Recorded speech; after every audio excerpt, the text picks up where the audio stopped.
demand zones. How do I know where to trade from and where those high probability trades will come? Well, it's a good question. So there's a few things I use to determine my entries, right? To determine my overall POI selection guide, right? I use the power of three heavily. And when I say power of three, I like to use the 10 a.m. power of three because I'm more of a scalper on ES. You can apply this to NQ. However, you can also use the daily PO3. So I do use the daily PO3. The daily PO3 becomes very powerful if you're swing trading. So for example, if you see price significantly above the daily opening price, you can hold that trade. You can almost, not swing trade it, but you can almost intraday trade it back down to the daily opening price. I'll show you that later in the video. So I like to use the PO3, daily and 4-hour PO3, right? I also like to use basic market structure shifts, right? So what do I mean by that? We can see here price has given us a fairly basic market structure shift, right? Notice how we've broken with the body as well.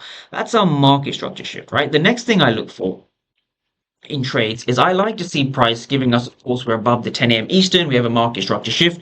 I want to see price give a fair value gap. And the fair value gap is the most important thing, right? We can see price leaving a fair value gap. So if you don't have a fair value gap, that is not a key level, and therefore any trades you take from there are invalid. So the losses are your fault, not the market's.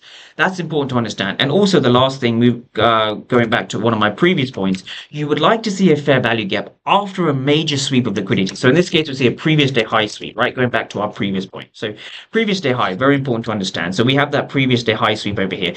This is my checklist when it comes to forming A plus POIs, A plus supply